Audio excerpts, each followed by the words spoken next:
Now that we are into the new year, I want to talk about something that it's actually come up a couple of times throughout the last year. Just didn't get around to it, so I wanted to start the year off with this.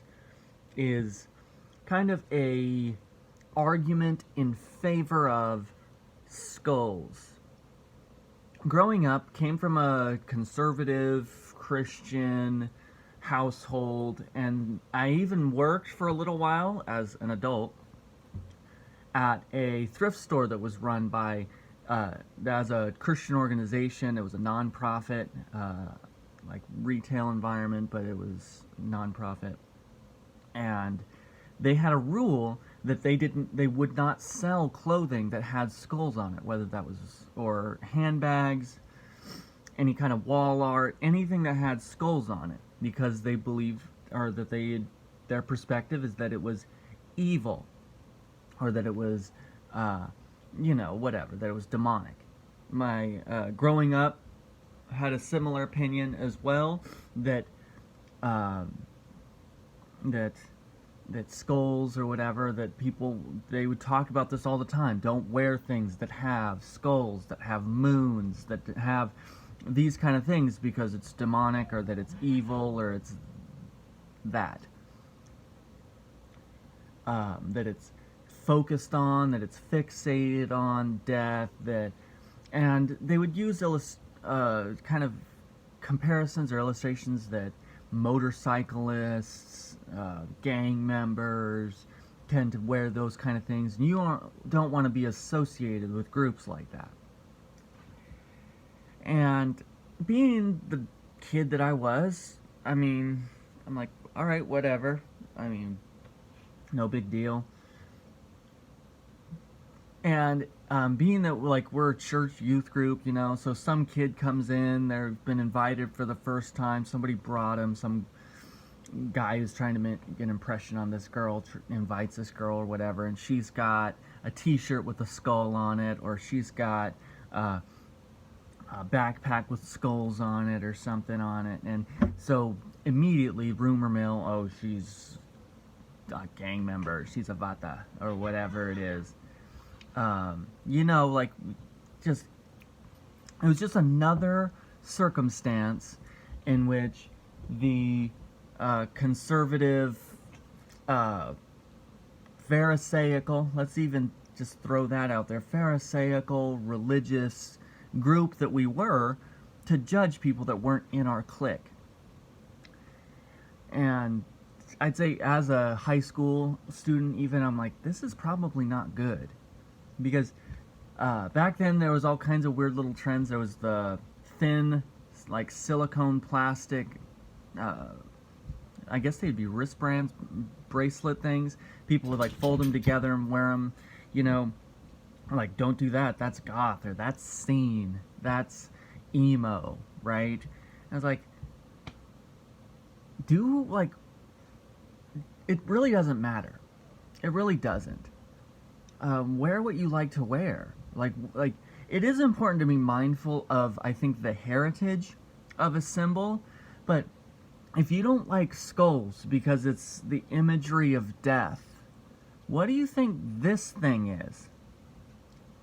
When in Christian history, Christians were believed to be a death cult by their dissenters. They were even labeled that way because of the fact that they were fixated on the death. They would talk about so often the death of Jesus Christ, because it's so important and central to Christian doctrine. The death of Christ, which purchased our salvation.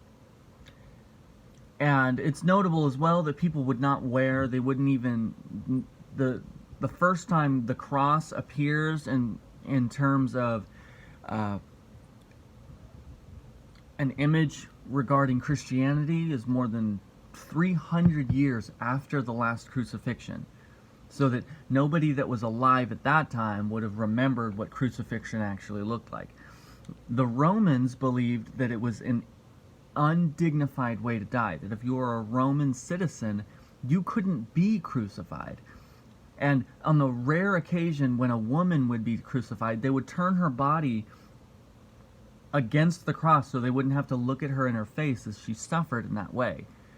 We actually have even a word specifically for how gruesome and terrifying the process of crucifixion was, which is excruciating, literally out of the cross. That if suffering or pain or sorrow is so unbearable that you don't even have a word to describe how terrible it is, you would say excruciating. So if you don't like skulls, then I certainly hope that you don't have crosses anywhere in your home, or where any on your clothing or in your bag or anywhere. I certainly hope, just for the sake of consistency, that you don't have those things either. But you do. If you have an opinion about that, like that about skulls, I guarantee that you do. So just for the sake of being consistent, either get rid of all of it. I'm not saying you have to adopt this brand new form of iconography. If you don't like it, you don't like it. That's fine. Just don't use these ridiculous and arbitrary rationale, this hypocritical rationale with which to discredit it. And especially don't use it as a reason to label others as being a part of something, or in a group with something, or clicked up with something that maybe they're not. Maybe they just like the imagery. Maybe they got a tattoo of something when they were in something before they got saved, and now they're different. Maybe now their life has changed. You don't know. You don't know. Additionally, something else about it is the fact that, you know what? I think in a lot of ways, people wear symbols on the outside of them, whether that's crosses, or if that's skulls, if that's moons, the different things that are out there. I think in a lot of ways we put those out there on the exterior of our body as a signpost to repel certain people that we know will not like them. In the same way of that, like when you're out in the woods or you go camping or whatever, you put those wristbands on now that it's supposed to repel mosquitoes. I think that in a lot of ways we do the same thing. That you're getting tattooed, or like when you're shopping for graphic tees and things like that. I think in some ways we either consciously or unconsciously choose imagery that is intended to provoke and deflect certain responses. Now, obviously we have our fandoms. I've got my superhero t-shirts, which I thought I was done for a little while, but that's a whole other thing. I got stuff for shows and books and things that I like, inside jokes, places that I've been, we got all that stuff. I think additionally we've got stuff that we'll purposely wear. I got however many crosses are even on this t-shirt. I didn't even buy this, but whatever. We'll buy those things because we know that if someone comes along that has a problem with it, they'll see that and maybe they'll deflect away. Maybe I can avoid that conversation, or avoid a certain kind of conversation with someone, by having this out as like a shield, a force field.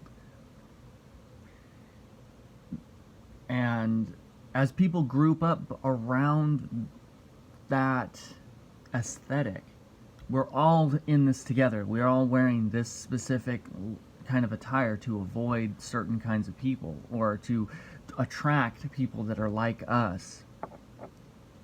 What ends up being is that we isolate ourselves from the very thing that we need the most, which is heterogeneous community.